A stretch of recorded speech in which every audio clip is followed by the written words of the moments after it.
10 కిలోమీటర్ల వేగంతో ఈదురుగాలులు వీస్తాయని తెలిపారు. ఇప్పటికే ఉభయ గోదావరి జిల్లాల్లో ఈదురుగాలులు తీవ్రంగా వీస్తున్నాయి. తీవ్ర తుఫాను తీరానికి చేరువయ్యే కొద్దీ పెరుగుతున్నటువంటి గాలుల ఉధృతి కూడా పెరిగే అవకాశం ఉంది. మరిన్ని వివరాలు మా కరస్పాండెంట్ గాలిబ్ లైవ్లో అందిస్తారు. గాలిబ్, ప్రస్తున్న పొజిషన్లో విజయవాడలో కూడా దాని ఎఫెక్ట్ కనపడుతోంది.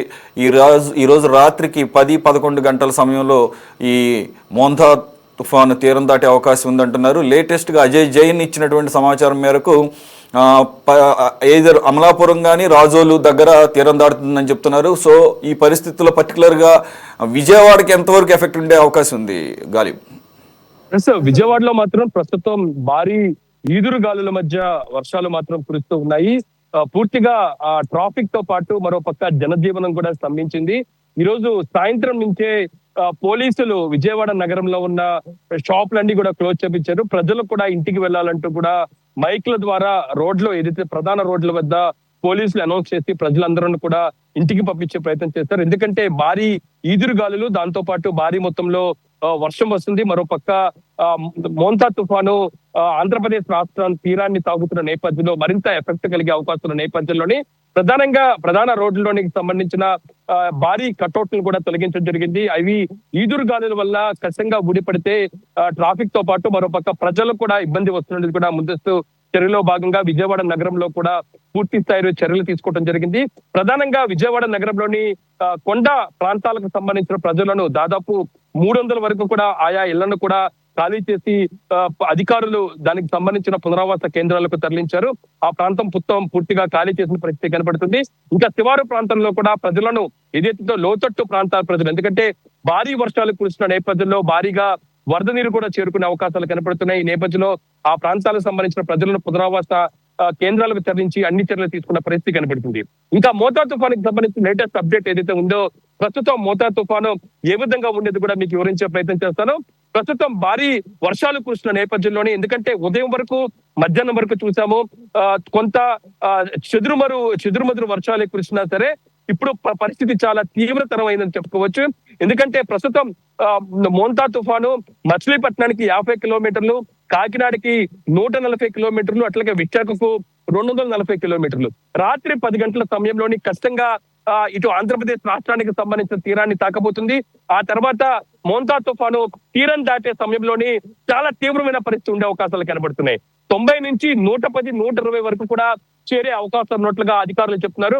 ఖచ్చితంగా ఈదురు గాలుల నేపథ్యంలో, ఎందుకంటే ఈ రోజు మధ్యాహ్నం నుంచే ఈదురు గాలులు చాలా ఎక్కువగా వస్తున్న నేపథ్యంలోని ప్రధానంగా కృష్ణా జిల్లా, దాంతో పాటు కోనసీమ జిల్లాలోని ఇప్పటికే రవాణా వ్యవస్థ అస్తవ్యస్తమైంది. పలు ప్రాంతాల్లో రోడ్లపైకి చెట్లు పడిపోయినాయి. దాంతో పాటు విద్యుత్ స్తంభాలు ఒరిగిన పరిస్థితి కనబడుతుంది. అంతకంటే ఎక్కువగా కోనసీమ జిల్లాలోని చెట్లు పడిపోవడంతో ఇద్దరు మృత్యువాత పడ్డారు. ఈ నేపథ్యంలో వెనువెంటనే అధికారులు రంగంలోకి దిగిన పరిస్థితి కనబడుతుంది. ఈ ప్రాంతాలకు సంబంధించిన రహదారుల్లోని పూర్తిగా విద్యుత్ స్తంభాలను ఇరుగుపడటం, దాంతో పాటు రోడ్లు కూడా ఇరుగుపడిన నేపథ్యంలో ఆ ప్రాంతంలో ఇప్పటికే ఆ రోడ్లు మరలా రాకపోకలకు సంబంధించి మాత్రం అన్ని చర్యలు అధికారులు తీసుకున్నట్లుగా తెలుస్తుంది. ఇంకా ప్రధానంగా సముద్ర తీర ప్రాంతంలోని పరిస్థితి చాలా తీవ్రంగా ఉంది. కాకినాడ ప్రాంతంలో ఇప్పటికే 10వ నంబర్ హెచ్చరిక జారీ చేశారు.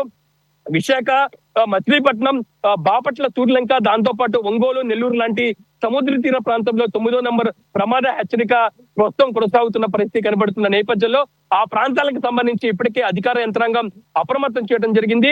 ఏదైతే సముద్ర తీర ప్రాంతాల్లోని ఎవరూ రాకుండా అన్ని చర్యలు తీసుకున్నారు. ఒక్క సముద్ర ప్రాంతం నుంచి దాదాపు 50 కిలోమీటర్ల రేడియస్ లోని అక్కడ జనజీవనం ఎవరు ఉండకుండా అన్ని చర్యలు తీసుకోవడంతో పాటు ఆ ప్రాంతానికి సంబంధించిన మత్స్యకారులను కూడా ఇప్పటికే పునరావాస కేంద్రాలకు తరలించిన నేపథ్యంలో ప్రధానంగా కాకినాడ వద్ద మోంతా తుఫాను తీరం దాడే అవకాశాలు కనబడుతున్నాయి. ప్రధానంగా అమలాపురం ప్రాంతానికి సంబంధించి పూర్తిగా ఇది తీరం దాటే అవకాశం ఉన్నట్లుగా అధికారులు చెప్తున్న నేపథ్యంలో ఆ ప్రాంతం ఖచ్చితంగా బీభత్సం సృష్టించే అవకాశాలు కనబడుతున్నాయి. ఎందుకంటే ప్రస్తుతం కాకినాడకి 140 కిలోమీటర్ల దూరంలోని మోంతా తుఫాను ఉంది. గంటకు 15 కిలోమీటర్ల వేగంతో దూసుకొస్తూ ఉంది. ఈ నేపథ్యంలోని ఆ ప్రాంతంలోని తుఫాన్ దగ్గరికి వస్తున్న నేపథ్యంలో పరిస్థితి చాలా తీవ్రంగా మారుతుంది. వేగంగా ఎదురుగాలు వస్తున్నాయి. ఉప్పాడ బీచ్ అల్లకల్లోలంగా మారిన పరిస్థితి ఉన్న నేపథ్యంలో ఆ ప్రాంతానికి సంబంధించిన పూర్తి స్థాయిలో అప్రమత్తం చేయడం జరిగింది. ఖచ్చితంగా ఇదే ఎఫెక్ట్ రానున్న 48 గంటల పాటు ఉండే అవకాశం ఉన్నట్లుగా ఇటు వాతావరణ శాఖ అంచనా వేస్తుంది. ఖచ్చితంగా రాబోయే 48 గంటలు చాలా కీలకమని చెప్పుకోవచ్చు. ఎందుకంటే మోంతా తుఫాను ఏదైతే తీరం దాటే సమయంలోని మరింత బీభత్సం సృష్టించే అవకాశాలు కనబడుతున్నాయి. భారీ నుంచి అతి భారీ వర్షాలు కురబోతున్నాయి. రాష్ట్ర వ్యాప్తంగా ప్రతి జిల్లాలో కూడా వర్షం కురబోతుంది. ప్రధానంగా కోస్తాంధ్రలో జిల్లాలోని ఆకస్మిక వరదలు రాబోతున్నట్లుగా ఇప్పటికే వాతావరణ శాఖ ప్రకటించింది. ఇది విశాఖ, విజయనగరం, శ్రీకాకుళం, ఉభయ గోదావరి, గుంటూరు, కృష్ణా, బాపట్ల, ఎన్టీఆర్ లాంటి జిల్లాలో మొత్తం ఒంగోలు, నెల్లూరు వరకు కూడా మొత్తం ఈ జిల్లాలన్నింటిలో కూడా ఆకస్మిక వరదలు రాబోతున్నాయి. ఇంకా అనంతపురం, చిత్తూరు, కర్నూలు, కడప లాంటి జిల్లాల్లో కూడా భారీ వర్షాలు కురిసే అవకాశాలు కనబడుతున్నాయి. మరోపక్క ఇదే ఎఫెక్ట్, ఈ మోంతా తుఫాన్ ఎఫెక్ట్ మొత్తం 4 రాష్ట్రాల మీద ప్రభావం చూపుతుంది. ఒకటి ఒరిస్సా, ఆంధ్రప్రదేశ్, తమిళనాడు, తెలంగాణ. ఈ 4 రాష్ట్రాల్లో కూడా భారీ నుంచి కూడా అతి భారీ వర్షాలు కురుస్తున్నాయి. ఈ నేపథ్యంలో అధికార యంత్రాంగం అప్రమత్తమైంది. ఇప్పుడు కూడా రాష్ట్ర ప్రభుత్వం ఆర్టీజీఎస్ నుంచి సీఎం చంద్రబాబు నాయుడు సమీక్ష కొనసాగిస్తున్నారు. ఆ ప్రాంతానికి సంబంధించిన జిల్లా అధికారులతో కూడా సమీక్ష నిర్వహిస్తున్న పరిస్థితి కనబడుతుంది. అయితే కొన్ని ప్రాంత ఏరియాల్లో మత్స్యకారులు తమ ప్రాంతాలు వదిలి వెళ్లేందుకు కొంత వెనకంజ వేసిన నేపథ్యంలో ఇప్పటికే కొద్దిసేపటి క్రితం మనకున్న సమాచారం ప్రకారం కాకినాడ, ఉప్పాడ ప్రాంతానికి సంబంధించిన మత్స్యకారులను ఒప్పించి అధికారులు ఇప్పటికే పునరావాస కేంద్రాలకు తరలించారు. పునరావాస కేంద్రాల్లో ఉండే ప్రతి ఒక్కరు కూడా అన్ని సదుపాయాలు కేటాయించారు. మరోపక్క భారీ వర్షాలు కురుస్తున్న నేపథ్యంలోని అంటువ్యాధులు కూడా ప్రబలే అవకాశం ఉన్న నేపథ్యంలో వైద్య ఆరోగ్య శాఖ కూడా పూర్తి స్థాయిలోని రంగంలోకి దిగింది. ఆ ప్రాంతానికి సంబంధించి ఇప్పటికే వైద్యాధికారులు రంగంలో దిగారు. అంటువ్యాధులు ప్రబలకుండా పూర్తి స్థాయిలో చర్యలు తీసుకున్నారు. మీకు విజువల్స్ చూపిస్తాను. విజువల్స్ లో మన ప్రకాశం బ్యారేజ్ చూసుకోవచ్చు. ప్రకాశం బ్యారేజ్ దగ్గర పరిస్థితి ఎంత తీవ్రంగా ఉందో చూసుకోవచ్చు. ప్రకాశం బ్యారేజ్ కూడా గంటకు నదీ ప్రవాహానికి వరద నీరు చేరుకుంటుంది. ఇప్పటికే పై ప్రాంతం నాగార్జున సాగర్, శ్రీశైలం, పులిచింతల ఈ మొత్తం ప్రాంతంలో కూడా భారీ వర్షాలు గత వారం రోజుల నుంచి కురుస్తున్న నేపథ్యంలోని ఖచ్చితంగా వరద తీవ్రత మరింత పెరిగే అవకాశాలు ఉన్నాయి. మరోపక్క విజయవాడ శివారులో ఉన్న బుడమేరు కావచ్చు, ఇతర చిన్నపాటి నదులు కూడా వరదలు కూడా వచ్చే అవకాశం నేపథ్యంలో ఆ ప్రాంతాన్ని పూర్తిగా అలర్ట్ చేశారు. ఇంకా మరోపక్క వివరించే ప్రయత్నం చేస్తాను. నేను ప్రస్తుతం కనకదుర్గ ఫ్లేవర్ నుంచి దుర్గమ్మ తల్లి టెంపుల్ చూపించబోతున్నాను. ప్రధానంగా దుర్గా టెంపుల్ కు వచ్చే భక్తులకు ఇప్పటికే ఇంద్రకీలాద్రి అధికారులు ఆదేశాలు జారీ చేశారు. ప్రధానంగా ఇంద్రకీలాద్రికి వచ్చే టెంపుల్ కి సంబంధించిన భక్తులు మార్గాన్ని పూర్తిగా క్లోజ్ చేయడం జరిగింది. ఈ రోజు సాయంత్రం 4 గంటల నుంచి కూడా కొండ మార్గాన్ని క్లోజ్ చేశారు. ఎందుకంటే భారీ వర్షాలు, దాంతో పాటు ఈదురుగాలు వస్తున్న నేపథ్యంలో కొండ చర్యలు ఇరుగుపడే అవకాశం ఉన్న నేపథ్యంలోని వచ్చే భక్తులందరూ కూడా ఏదైతే కింద ప్రాంతం లిఫ్ట్ ద్వారా పైకి వెళ్ళాలో, లేకపోతే మెట్ల మార్గం ద్వారా వెళ్ళాలంటూ కూడా ఇప్పటికే అధికారులు ఆదేశాలు జారీ చేశారు. ఇదే పరిస్థితి రాష్ట్ర వ్యాప్తంగా అన్ని టెంపుల్స్ లో కనబడుతుంది. శ్రీశైలం కావచ్చు, తిరుమల లాంటి ఘాట్ రోడ్ లో కూడా ఇప్పటికే కొంతవరకు కూడా కొండ చర్యలు దిగుపడిన నేపథ్యంలో ఆ ప్రాంతానికి సంబంధించి కూడా అధికారులు అన్ని చర్యలు తీసుకున్నారు. అంటే ఓవరాల్ గా చూసినట్టయితే సురేష్, ఖచ్చితంగా ఇంత దారుణమైన పరిస్థితి ఎప్పుడూ చూడలేదు. 96లో ఒక తుఫాన్ వచ్చింది. అయితే హుద్దూద్ తర్వాత చూసినట్టయితే అంత తీవ్రంగా ప్రస్తుతం మోంతాన్ తుఫాన్ ప్రభావం చూపించిందని మనం చెప్పుకోవచ్చు. అయినా సరే రాష్ట్ర ప్రభుత్వం గత వారం రోజుల నుంచి కూడా పూర్తి స్థాయిలో ముందస్తు చర్యలు తీసుకోవడం జరిగింది. ప్రస్తుతం ఆర్టీజీఎస్ లోని ముఖ్యమంత్రి చంద్రబాబు నాయుడు ఇందుకు సంబంధించిన సమీక్ష సమావేశం నిర్వహిస్తే, మరోపక్క రాష్ట్ర వ్యాప్తంగా ఉన్న అన్ని కలెక్టరేట్ లో కూడా పూర్తి స్థాయిలోని కమాండ్ కంట్రోల్ రూమ్ ఏర్పాటు చేయడం జరిగింది. పరిస్థితిని సమీక్షిస్తున్నారు. ప్రత్యేక అధికారులను కూడా నియమించడం జరిగింది. మొత్తం రాష్ట్రంలో వరద తీవ్రత ఉన్న 21 జిల్లాలకు ప్రత్యేక అధికారులు నియమించారు. అధికారులు ఇప్పటికే జిల్లాకు చేరుకుని జిల్లా యంత్రాంగంతో పూర్తిగా సమాయత్తం చేస్తూ పూర్తి స్థాయిలో చర్యలు తీసుకున్న పరిస్థితి ఉన్న నేపథ్యంలోని తీవ్రమైన పరిస్థితి కనబడుతుంది. అంటే రాత్రి 10 గంటల తీరంలోని ఖచ్చితంగా కాకినాడ తీర ప్రాంతంలోని ఈ మోంతా తుఫాను తీరం దాటే అవకాశాలు ఉన్నాయి. ఆ సమయంలో ఖచ్చితంగా మనం అనుకున్నట్లుగా 90 నుంచి 110 కాదు, ఈ సంఖ్య 140 వరకు వెళ్లే అవకాశం ఉన్నట్లుగా వాతావరణ శాఖ అధికారులు అంచనా వేస్తున్నారు. ఈ నేపథ్యంలో తీవ్రమైన తుఫానుగా మారే అవకాశం నేపథ్యంలో విద్యుత్ యంత్రాంగం కూడా పూర్తిగా అప్రమత్తమైంది.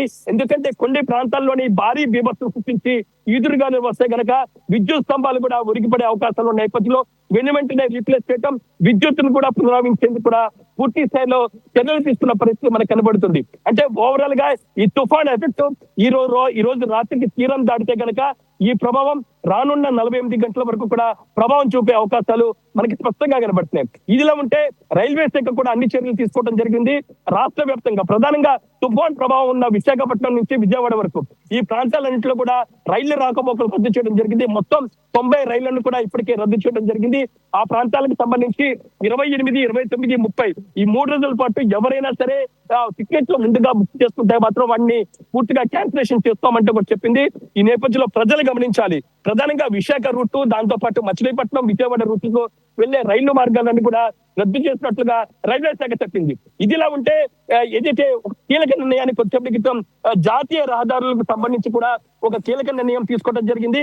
జాతీయ రహదారులను కూడా రాత్రి 7 గంటల తర్వాత క్లోజ్ చేస్తున్నాం అనేది కూడా అధికారులు ప్రకటించారు. ఎందుకంటే జాతీయ రహదారుల వంటి రహదారులు వెంబడి వాహనాలు వెళ్తే కనుక భారీ వర్షాలతోని ఈదురుగాలతో చెట్లు ఉరికిపడే అవకాశాలు కనబడుతున్నాయి. ప్రధానంగా మచిలీపట్నం కావచ్చు, కోనసీమ కావచ్చు, దాంతో పాటు కృష్ణా జిల్లాలోని దివిసీమ లాంటి ప్రాంతాల్లో ఇప్పటికే చెట్లు ఉరికిపడిన నేపథ్యంలో ఆ ప్రాంతానికి సంబంధించిన రోడ్లు కూడా పూర్తిగా అస్తవ్యస్తంగా మారిన పరిస్థితి ఉన్న నేపథ్యంలోని ఎవరైనా ప్రయాణికులు రాత్రి పూట ఏదైతే పూర్తి స్థాయిలోని ప్రయాణం చేయాల్సి ఉంటే కనుక పూర్తిగా వాయిదా వేసుకోవాలంటూ కూడా వాతావరణ శాఖ చెప్పింది. ఏదైతే తుఫాను ప్రభావిత ప్రాంతాలుగా ఉన్న జిల్లాల్లోని జాతీయ రహదారులకు సంబంధించి కూడా సాయంత్రం 7 గంటల తర్వాత పూర్తి స్థాయిలో వాహనాలను కూడా క్లోజ్ చేసినట్లుగా ఇప్పటికే అధికారులు ప్రకటించారు. అంటే ఓవరాల్ గా ఈ తుఫాన్ ఎఫెక్ట్ రానున్న 48 గంటల పాటు ఉంటుంది. రాష్ట్ర ప్రభుత్వం అప్రమత్తమైంది, పూర్తిగా జిల్లా యంత్రాంగాన్ని అప్రమత్తం చేసింది. రాత్రికి కాకినాడ, అమలాపురం మధ్య పూర్తి స్థాయిలో ఈ తుఫాను తీరం దాటే అవకాశం ఉన్న నేపథ్యంలో ప్రస్తుతం కోనసీమ జిల్లాలో బీభత్సం సృష్టిస్తుంది. తీర ప్రాంతాల్లో పరిస్థితి తీవ్రంగా ఉంది. విజయవాడలో ఈదురుగాలి కూడిన వర్షం కురుస్తున్న నేపథ్యంలో దుకాణాలన్నీ కూడా క్లోజ్ చేసి ప్రజలను బయటికి రానికుండా పోలీసులు హెచ్చరికలు జారీ చేశారు. Right thank you very much గాలి.